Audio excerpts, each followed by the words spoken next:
need to make a decision. Where do I start? Step 1. Identify the decision.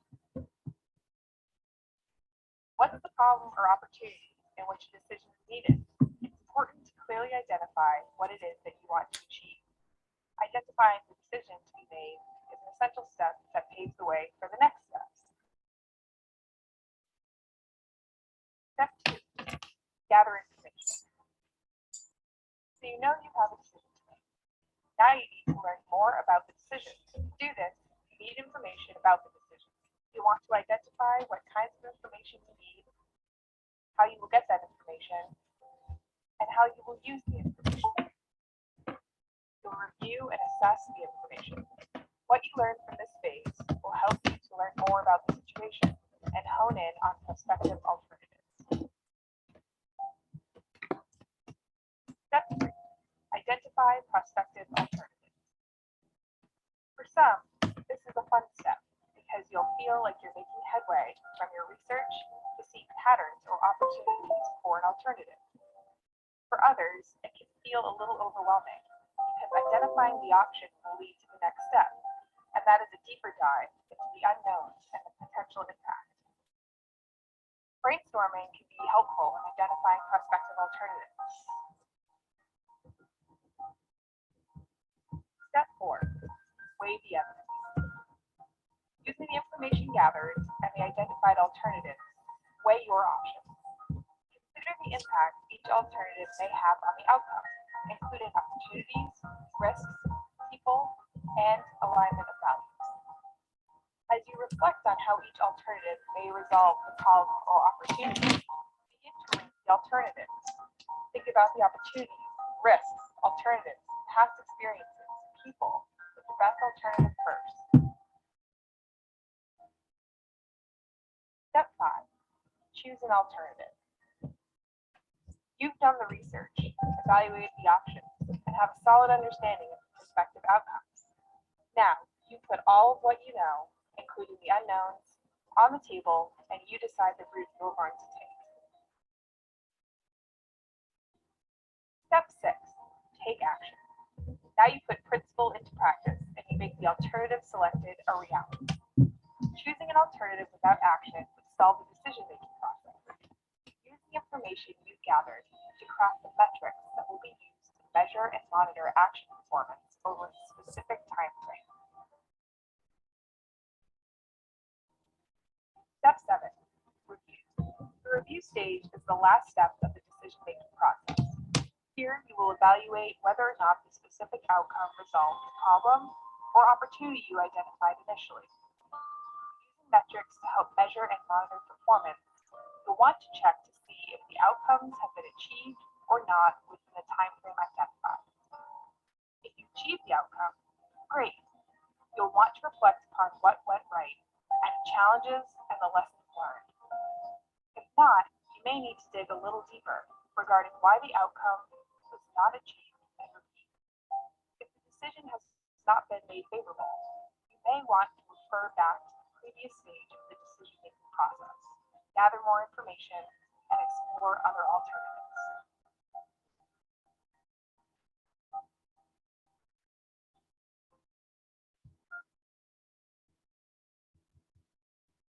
Now,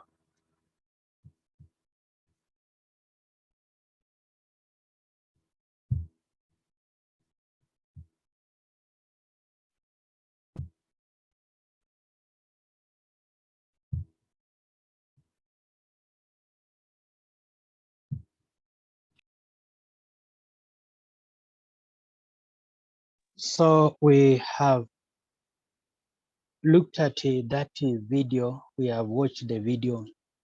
In the video, it demonstrates the 7 steps for decision making.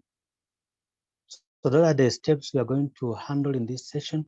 So the speaker talks of identifying the problem, weighing evidence, getting alternatives, taking action, and doing a review.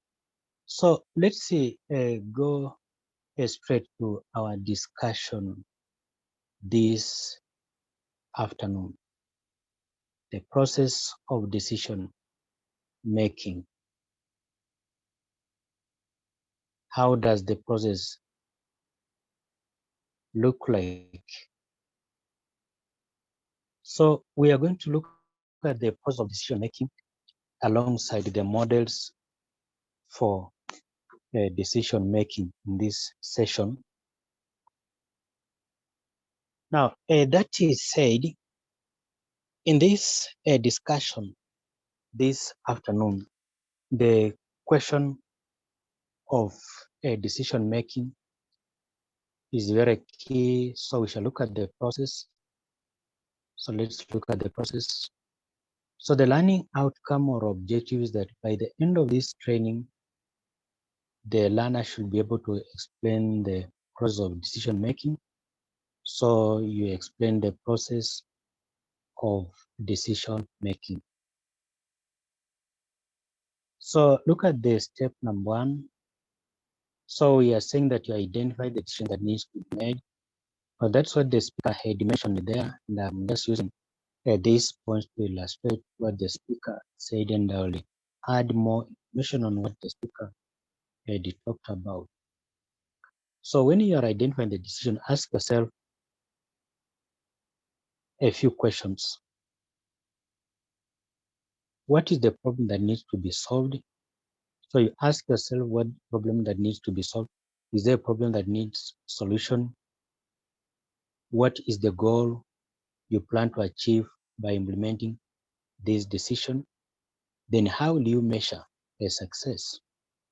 So these are some of the key questions whenever you identify the decision to be made that need to be asked. So you identify the decision, you identify the problem, the goal you plan to achieve, and how do you measure a success when you have identified the decision to be made. Then step number 2, gather relevant information. So you collect information that is related to the decision being made. Then you ask yourself this question: does your team have any historical data as it relates to this issue? Has anybody attempted to solve this problem before? So you ask yourself these 2 questions. So it's also important to look for information outside the team or a company. And effective decision making requires information from many different sources. So when you are gathering information about the decision you want to make, don't just focus on your team alone. Look at the information outside the company, outside the organization, and that will help you come up with the best way of dealing with the problem. So gather information that is related to the problem, to the decision you want to make. Get the information from different sources. Don't rely on your group team alone. There are many organizations, there are many people that you ought to help you get this information outside there. So people within the company, they can, or senior people, you can move away from the company. You can get professionals from other institutions or organizations. So it's very important that you look at the people outside the company or organizations, and then they'll give you the best information. So sometimes relying on the members of the organization might get you into trouble. The trouble that you might get into is that you might not actually get the best solution. So because you are used to these members of the group or organization, then they can give you any information that then by doing that, they might lead you to come up with a bad or a poor decision. So gather relevant information from different sources. Then number 3, identify alternative solutions. So this step requires you to look for many different solutions for the problem at hand, and finding more than one possible alternative is important when it comes to business decision making, because different stakeholders may have different needs depending on their role.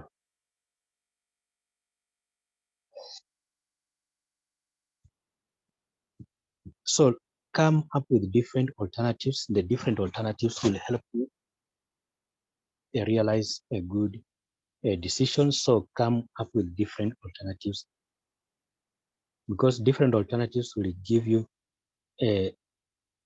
better options to pick from. So for example, if a company is looking for a work management tool, the design team may have different needs than a development team.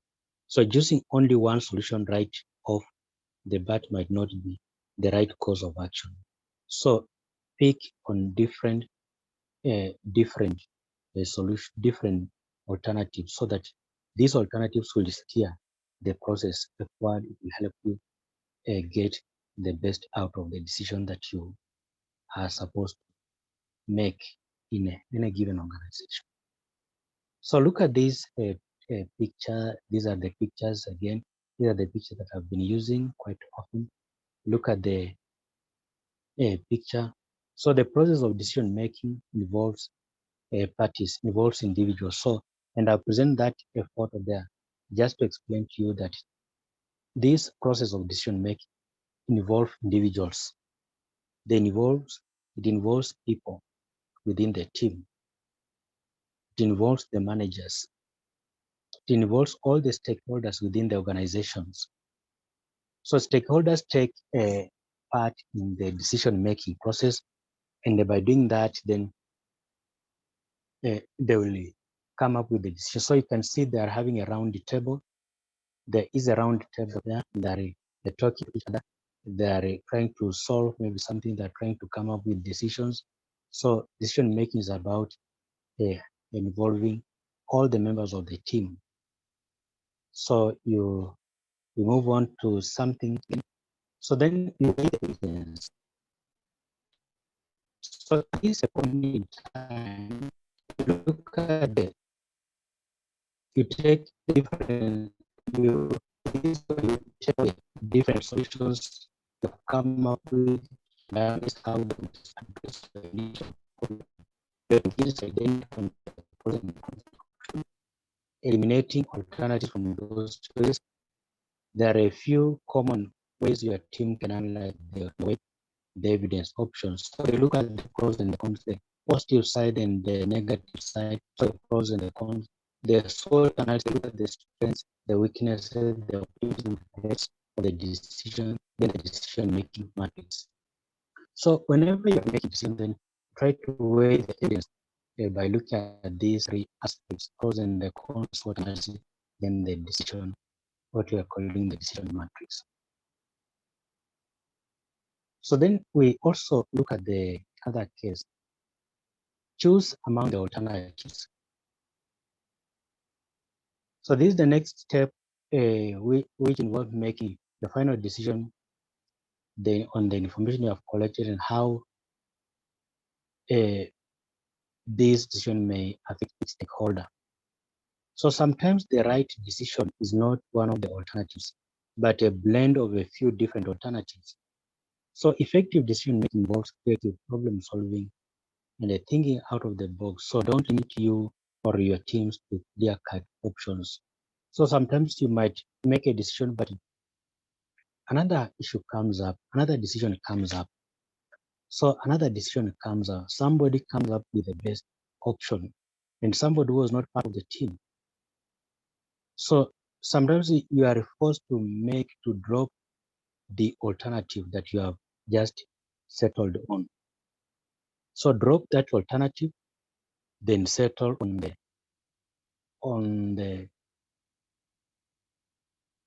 the option that a member of the different team has come up with. So make sure that you solve that, you sort out that, you don't stick to one option alone. That option might not give you the best. Think of what other people will bring in your team, people not within the team, people who are friends. So then the next step is take action. So once the final decision maker gives the green light, it is time to put the solution into action. Take time to create an implementation plan so that your team is on the same page for next steps. Then it's time to put your plan into action and monitor progress to determine whether or not this decision was a good one or not. So when you are taking an action, then you have to determine whether this decision that was made was good or it was not good. And if it was not good, if it was not good, what were the reasons as to why the decision was not good? Are there indicators? Uh, are there situations that indicate that this was a bad decision? So find out from this, because sometimes we make decisions and we don't think about the end result. So once we have made decision, then we go away. So you need to take some action and think about whether the decision that was made was good or was bad. Then review your decision and its impact, both good and the bad. So this is another step. You review your decision and look at the impact of the decision. Is it a good impact? Is it a bad impact? So look at the impact, whether it's good, whether it's bad. Look at that issue. Look at that issue keenly. So once you have made the decision, you can monitor the success metrics and the step. So we have to. So this is how you determine whether or not the solution meets your team's criteria of success. So here are a few questions that you need to consider when reviewing your decision. So solve the problem your team identified in step one. So in step one, we say that you identify the problem. Then did this decision impact your team in a positive or negative? Then which stakeholder benefited from this decision?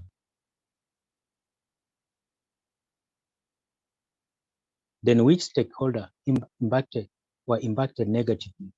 So you are reviewing your decision. You are looking at the positive side of the decision, the negative side, and it can affect the organization positively or sometimes in a negative way, or sometimes it can be two-way traffic.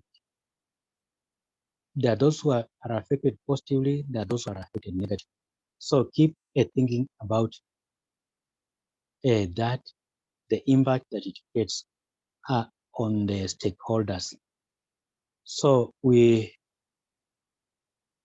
look at the models for decision making, because our discussion was process of decision making and the models for decision making. So we have the first model called rational decision making models. So this is a common decision making model that you will see around. It is logical and sequential. So the 7 steps that we have listed above are the best example of the rational model, decision making model. So the 7 steps that we have talked about above are the best example of a rational decision making model. So when your decision has a big impact on your team and you need to maximize outcomes, this is the type of decision making process you should use. It requires you to consider a wide range of viewpoints with little bias so you can make the best decision possible.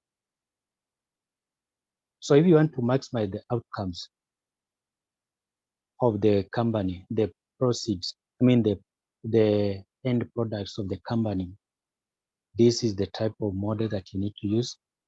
And it requires you to consider a wide range of options with little bias so that you can make the best decision possible. So this is a model that requires many alternatives. So you come up with as many alternatives as you can so that you impact positively in the members of the team. We have said that the above 7 steps that you have looked at are the best steps, or the best steps for a rational decision-making model. Then we have what you call intuitive decision-making model.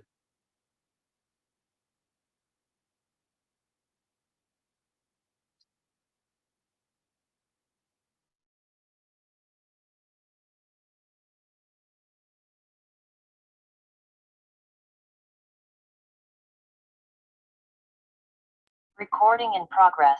So what we are trying to say here is that This kind of model is called intuitive decision-making model.